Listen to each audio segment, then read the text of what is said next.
nuestro historiador de cabecera, don Alejandro Rosas. Alejandro, ¿cómo Rosso, estás? buenos días. Marisa, buenos días. estás? Doctor. Qué gusto, ¿Cómo Gracias. estás, Alejandro? ¿No quieres ser mi ballet? Como en Downton Abbey. Carson. Qué gran serie. Qué personaje ese Carson, Carson es maravilloso. Maravilloso, es una gran serie, Downton Abbey. Sí, qué cómo bárbaro. no. Ya viene la temporada número 5. Ya está ahorita. Ya está. de- Ya está. Y de hecho anunciaron que las 6 ya...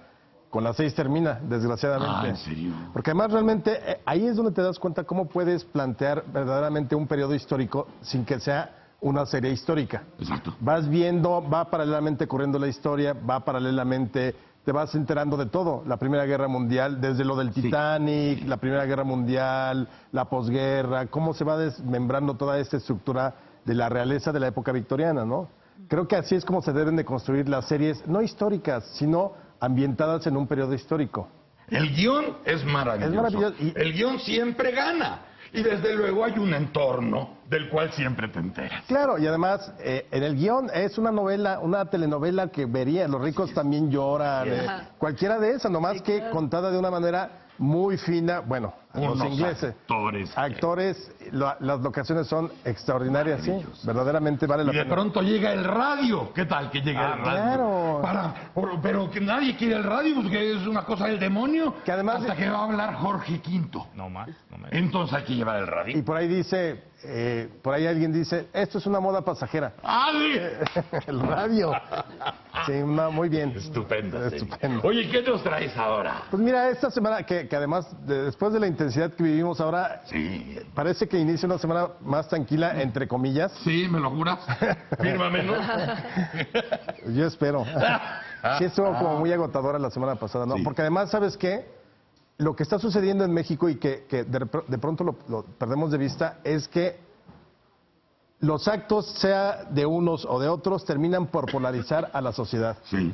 No es una cosa de que la sociedad no se está uniendo por una causa común, sino polariza. Tú viste con todo lo de Carmen, Sí. al menos en redes sociales, que también hay que hablar y hay que decirlo, es un microcosmos. O sea, lo que sucede en Twitter o en Facebook es nada a comparación de lo que está sucediendo realmente afuera. Sí. Pero de todas maneras te das cuenta cómo cualquier acto que sucede termina por polarizarnos a nosotros, Sí. en vez de cerrar filas por una causa común, ¿no? Claro. Todo desde Ayotzinapa, todo ha ido polarizando a la sociedad y no tanto uniéndola por una causa común, que esa es una cosa que hay que considerar, revisar. ¿no? Igual con lo de Carmen, partidarios de que se lo merecía, otros de que verdaderamente era una injusticia, un atropello a la libertad de expresión, pero el punto es que el gobierno risa y risa, sea o no, haya tenido o no mano negra, risa y risa, porque aquí quien se está peleando es la gente, la sociedad, unos contra otros, unos comunicadores contra otros, el ciudadano de a pie.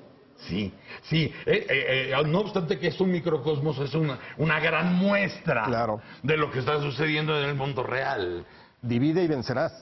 Esa es la cuestión. Y aquí lo hablábamos Ah, tanto real, con lo de claro. la manada. ¿Se acuerdan? En el momento en que la manada va junta, es muy difícil que el depredador se atreva a entrarle a la manada. Claro. Pero si la tienes dividida y la tienes corriendo por acá y por allá, el depredador almuerza. Exactamente. O Pero sea, no hay unidad, ¿por qué? Porque no hay líderes, porque no tenemos los objetivos comunes. Yo creo que porque no hay liderazgos reales. Hay liderazgos caudillistas, hay liderazgos como muy escandalosos, pero no efectivos ni en organización. Sí, sí. Entonces yo creo que por ahí es una. Y por otra vez también, yo creo que nos falta informarnos muchos como sociedad. O sea, nos compramos cualquier versión. Ay, como te lo comentaba ahorita antes de entrar Sí, al aire, Broso, sí. el asunto ese de que te censuraron porque no se podía ver el video de YouTube en Estados Unidos. sí. Discúlpeme, a mí me ha pasado, hay seguidores que me escriben, oye, no puedo ver tus colaboraciones con Broso. Le digo, pues no, porque son derechos. En Estados Unidos lo que hacemos aquí, digamos, en Foro TV o en este programa en particular, no se ve, dice, no se puede reproducir este video. Sí, que además hay que ni siquiera como tú dices, vas a ver de qué tamaño es la afrenta. No, explicas para que todo el mundo sepa lo mismo, ¿no? Hay un contrato firmado con una emisión y todo lo que es Televisa se bloquea para Estados Así Unidos. es. Así está el contrato. Pero mientras la gente no lo sabe, tú lo viste. Claro, es que tenemos la cultura muy mexicana de primero disparas y luego viriguas. Sí, no, primero lo ahorcas, ay, chin, luego, no, perdone. Y hay quien se aprovecha de esa cultura y entonces echa a andar los ratones y los gatos para que haya por lo menos un bonito desmadre del cual platicar, ¿no? Exactamente. Pero bueno, rápidamente, como tuvimos a Juárez, un Juárez también como a destiempo, porque con el puente, Sí. como los reflectores se fueron con Juárez la semana pasada, y este fin, que era verdaderamente el aniversario de su natalicio, Sí. realmente lo perdimos, pero yo tengo algunas reflexiones, sobre todo para tratar de ver lo que fue esa generación política de Juárez a la luz de lo que es hoy. Nada más un chiste buenísimo que corrió en Twitter, que decían, Juárez es tan chingón que el día en que nació, nacieron todas las flores. Claro. Y en la pila del bautismo. Cantaron los ruiseñores. Los De ese tamaño. mismísimos ruiseñores. De Buenísimo, no sé quién, pero es de Twitter, ya ven que ahí luego corre mucho. Pero mira, para empezar, la generación de Juárez tenía coherencia. Sí.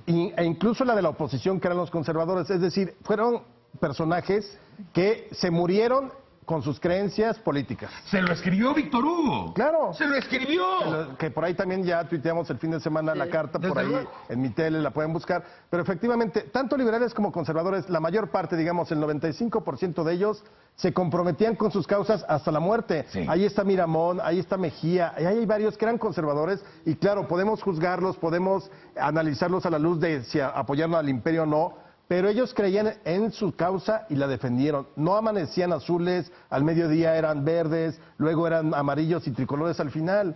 Eso es algo que después, cuando se pervirtió el asunto de la política en la época porfirista. Pero en ese momento, cuando menos esas generaciones, esa generación de la segunda mitad del siglo XIX, en la Muy era sólida. liberal, muy sólida y coherente. Luego, para empezar también, ambas, fueran conservadores o liberales, tenían un proyecto nacional. Sí. Que eso es algo que no tenemos hoy, por eso vamos a la deriva, por eso lo que hoy parece en México son ocurrencias de la clase política. Un día, ¿por qué no hacemos esta ley? Va. Pero ¿por qué no hacemos mejor esta otra? Va. O sea, en vez de tener 3, 4 cosas hacia dónde ir, muy bien claras y establecidas, no. Nosotros vamos dando bandazos. Hoy no se puede hablar de un proyecto nacional. Se puede hablar de medidas y de ciertos fines que hay, pero no hay un proyecto nacional. No puedes tener una fábrica de leyes si no tienes proyecto. Exactamente. Y tenemos una fábrica de leyes Sí. que produce a destajo, sí, y seguramente pueden salir 1000 anuncios del Congreso diciendo, miren cómo legislamos, pero legislan desde la comida para el gato hasta lo que Ya quieran. tenemos un chorro de velas, ya tenemos un chorro de timones. Sí, pero hay que tener rumbo. Claro, exactamente. No hay viento. No hay- No hay esto, exacto. Una generación además que no se enriqueció en el poder. Es decir, los sueldos que hoy tienen no eran para nada comparables a lo que se vivió entonces. Era gente que, de profesiones independientes, periodistas, médicos, abogados, que se metieron a la política porque realmente creyeron en el interés nacional. Sí. Y es más, es decir, parecería quizá una apología de eso. No, entren a ver, por ejemplo, la obra de Guillermo Prieto, de Melchor Ocampo, de Ponciano Arriaga, de José María Iglesias, de todos estos hombres que se dedicaban al periodismo, a la prensa, a escribir, a sus bufetes o a sus consultorios y que en un momento dado dijeron, vamos a sacrificar esta parte para tratar de transformar El esta deber idea. ciudadano. El deber ciudadano. Y hoy no existe, porque hoy finalmente sí, la mayor parte de la clase política lucra de algún modo, Sí. o simplemente se beneficia con unos sueldos extraordinarios, unos bonos extraordinarios, pero realmente se perdió el asunto de dónde está el interés nacional o la patria. Aunque suene a retórica ya chafa hoy en día hablar de la patria y el Aunque bien... parezca cursi. Aunque parezca cursi, más que retórica, aunque parezca cursi, hay un amor a la patria, hay un interés nacional, hay un interés por que nuestra nación sea distinta. Eso lo tenían estos personajes del siglo XIX, de la mitad del siglo XIX. Hoy creo que está desaparecido totalmente. Luego, otra cosa fundamental que se estableció con Juárez fue la igualdad ante la ley. Sí. ¿Por qué? Porque querían combatir fueros y privilegios. Y el fuero constitucional que hoy se tiene, que viene desde esa época, era para evitar que pudiera ser perseguido por tus ideas. Claro, por tu opinión. Por tu opinión, simplemente se trastocó el fuero como la autonomía universitaria. La autonomía universitaria en México es por libertad de cátedra y que la universidad se diera el gobierno a sí mismo, Claro. sin intervención del presidente. Luego crearon un territorio autónomo donde nadie puede entrar, ¿no? En Sí. la autonomía. Igual el fuero. El fuero, oye, te permite delinquir o ser presunto culpable de lo que quieras y no te va a pasar nada. ¡Oh! ¡Ya vienen por ti! Vete de diputado, de senador, tienes fuero. Exactamente. Ya, y pervertimos, nuevamente son las perversiones de la historia mexicana, la perversión del fuero en ese sentido. Y luego además, simplemente hay que decirlo, fueron 10 años terribles entre el 57 y el 67 de 1800, guerras, intervenciones, el imperio. Ahí lo que hizo Juárez muy bien fue transformar la Constitución, que esa fue la gran defensa de la patria, en bandera política, porque no hubo manera de gobernar con la Constitución. Y en cambio le dio la vuelta de la defensa de la Constitución. Claro. Son situaciones graves que no se pueden comparar unas con otras, pero que en su momento lo que sacó adelante al país en años de crisis, verdaderamente de crisis por guerra, porque se ensangrentaba la patria, porque había una invasión y un ejército de ocupación, fue una generación completa de gente comprometida y de gente que verdaderamente tenía las miras mucho más altas que saltar de una delegación a una curul. Exacto. O sea, hay manera de salir, claro, pero necesitas una generación política que verdaderamente te ponga en donde debes de estar para tratar de resolver las cosas y no que se conviertan en el propio obstáculo, ¿no? ¿Y qué herramienta tan útil es la historia para decir, no se espante nadie de que no sucedan las cosas?